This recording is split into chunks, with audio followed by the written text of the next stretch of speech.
एक ऐसे दौर में हम और आप जिंदगी गुजार रहे हैं जहां जिंदगी और मौत का कोई भरोसा नहीं है। मौत एक कदम की दूरी पर है हमसे और आपसे। कब आपकी बाइक का बैलेंस डिसबैलेंस हो जाए, कब आपकी कार का एक्सीलेटर काम करना बंद कर दे, कब आपकी कार का ब्रेक फेल हो जाए, कब आपके साथ कोई हादसा हो जाए, कब कौन सी बीमारी आए और आपको आपका काम खत्म कर दे। मेरे प्यारे साथियों, इंसान की जिंदगी पानी का बुलबुला है। अल्लाह ताला का फैसला आता है और इंसान इस दुनिया से चला जाता है। बड़े बड़े ताकत वाले लोगों की ताकत खत्म हो जाती है।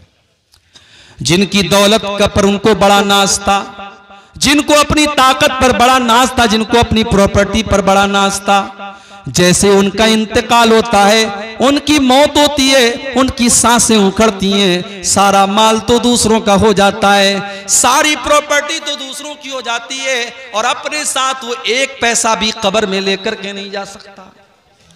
ब्रांडेड करने वाले और ब्रांडेड कपड़ा पहनने वाले भी मरने के बाद उनका कपड़ा उनके कमरे में पड़ा है और कोई उनके कपड़े को पहनने वाला नहीं है। अपनी 4 व्हीलर गाड़ी में, अपनी फॉर्च्यूनर गाड़ी में सारे गांव में अपनी धाक जमा करके चलने वाला जब इंतकाल हो जाता है, जब मौत हो जाती है, तो 4 लोगों के जनाजे, 4 लोगों के कंधे पर उसका जनाजा जाता है। इतना बेबस हो जाता है, इतना कमजोर हो जाता है कि 4 लोगों के सहारे वो कब्रिस्तान जाता है। वो अपने पैरों से चल कर के कब्रिस्तान भी नहीं जा सकता।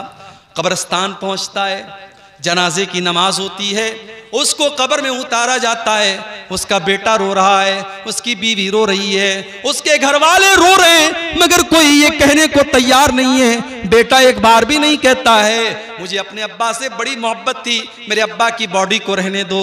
बीवी एक बार भी नहीं कहती मुझे अपने शौहर से बहुत प्यार है, मेरे शौहर की डेड बॉडी को रहने दो। 24 घंटे से ज्यादा कोई उसकी डेड बॉडी को रखने के लिए तैयार नहीं है। कोई रखता है क्या? 24 घंटे से ज्यादा कोई डेड बॉडी को रखने के लिए तैयार नहीं है मेरे भाई। इतना बेवैल्यू है, इतना वैल्यूलेस है इंसान। उसकी औकात तब पता चलती है जब उसको मौत आती है। जिंदगी में जो नहाने जाता था जाड़े के मौसम में, तो गीजर ऑन करके नहाता था, गरम गरम पानी से नहाता था, अपने पसंदीदा शैम्पू से अपने बालों को धोता था, अपने पसंदीदा साबुन को अपने बदन पे लगाया करता था, अपने चेहरे पर एक खास कंपनी का फेस वॉश लगाया करता था। आज इतना बेबस और कमजोर हो चुका है, आज मर चुका है और आज वो ये भी नहीं कह सकता कि है मुझे नहलाने वाले, मैं तो गर्म पानी से नहाया करता था, तो मुझे ठंडे पानी से क्यों नहला रहा है? मैं तो डब साबुन से नहाया करता था, तू तो साबुन भी नहीं इस्तेमाल कर रहा है। मैं तो फला कंपनी का शैम्पू लगाया करता था, तू मुझे वो शैम्पू क्यों नहीं लगा रहा है? आज इतना बेबस है, इतना कमजोर है, आज दूसरे लोग उसको नहला रहे हैं, उसके बदन से कपड़े उतार रहे हैं, उसको नंगा करके उसको नहला रहे हैं। इतना बेबस है, इतना कमजोर है। उसके पेट में कोई गंदगी है तो गुस्ल करने वाला उसके पेट को दबा करके उसके पेट की गंदगी को निकाल रहा है। मेरे प्यारे साथियों, जरा सोचो, वो दिन हमें और आपको भी देखना है। हमें और आपको भी हमारे मरने के बाद गुस्ल दिया जाएगा, हमारे मरने के बाद हमको कफनाया जाएगा और उस कफन के कपड़े के अंदर कोई जेब भी नहीं है, कोई पॉकेट भी नहीं है। दुनिया में इंसान अपनी पॉकेट का बड़ा ख्याल रखता था, अपने पैसे का बड़ा ख्याल करता था, अपने पर्स में अपना ATM कार्ड लेकर के चला करता था, अपने मोबाइल में UPI लेकर के चला करता था। आज कब्र में जा रहा है, कोई ATM कार्ड उसके काम आने वाला नहीं है, कोई UPI और फोन पे उसके काम आने वाला नहीं है। आज खाली हाथ वो दुनिया से जा रहा है। कब्रिस्तान पहुंचा, कब्र में उतारा जा रहा है। बेटों ने भी मिट्टी दे करके हाथ झाड़ दिया, घर वालों ने भी, भाइयों ने भी मिट्टी दे करके हाथ झाड़ दिया। गोया के सबने हाथ झाड़ करके ये पैगाम दे दिया कि हम यहाँ तक तो आपके काम आ गए, अब आगे आप जाने और आपके आमाल जाने। इसीलिए अल्लाह के प्यारे नबी फरमाते हैं यतबउल मय्यत सलासतुन, जब इंसान का इंतकाल होता है तो 3 चीजें उसके साथ होती हैं, मालुहु व अहलुहु व अमलुहु। एक तो उसका माल होता है, एक उसके घर वाले होते हैं और एक उसका अमल होता है। अल्लाह के नबी फरमाते हैं कि माल तो मरते ही दूसरों का हो जाता है।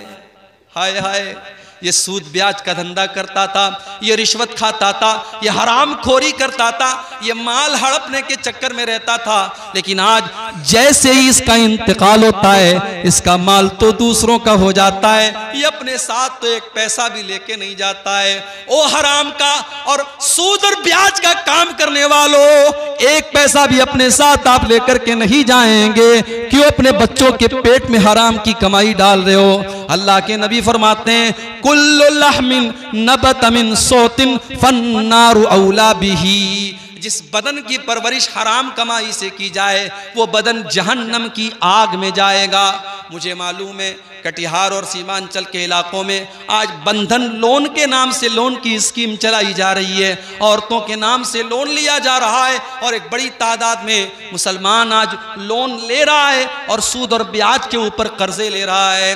मेरे प्यारे भाइयों, ये हराम की कमाई आप अपने घर में ला करके अपने बच्चों की आखिरत क्यों बर्बाद कर रहे हो। अल्लाह के नबी फरमाते हैं माल तो मरते ही उसका साथ छोड़ देता है, घर वाले उसके कफन दफन तक उसका साथ देते हैं, उसको नहलाते हैं, उसको कफनाते हैं, उसके तजहीज़ व तकफीन तक उसका साथ देते हैं, उसको कब्र में दफनाने तक उसका साथ देते हैं। लेकिन जब कब्र में चला आया, जब कब्र का सन्नाटा और कब्र की तारीकी में पहुंच गया तो वहां पर ना उसका माल उसके काम आएगा, ना उसके घर वाले उसके काम आएंगे। वहां पर अगर कोई चीज काम आएगी तो उसका अमल काम आएगा। हम तो इतने कठोर दिल हो गए, हम तो इतने सख्त दिल हो गए कि आज अपने मुर्दों को मिट्टी देते वक्त भी हमारी आंख में डर नहीं होता, हमारे दिल में डर नहीं होता। हम कब्रिस्तान जाने के बाद भी हंसते रहते हैं, हम मुर्दों को दफनाने के टाइम भी हंसते रहते हैं। मेरे प्यारे साथियों, जब कब्रिस्तान जाया करो, जब किसी की कब्र को देखा करो तो सोचा करो कि वो अंजाम आपका भी होने वाला है।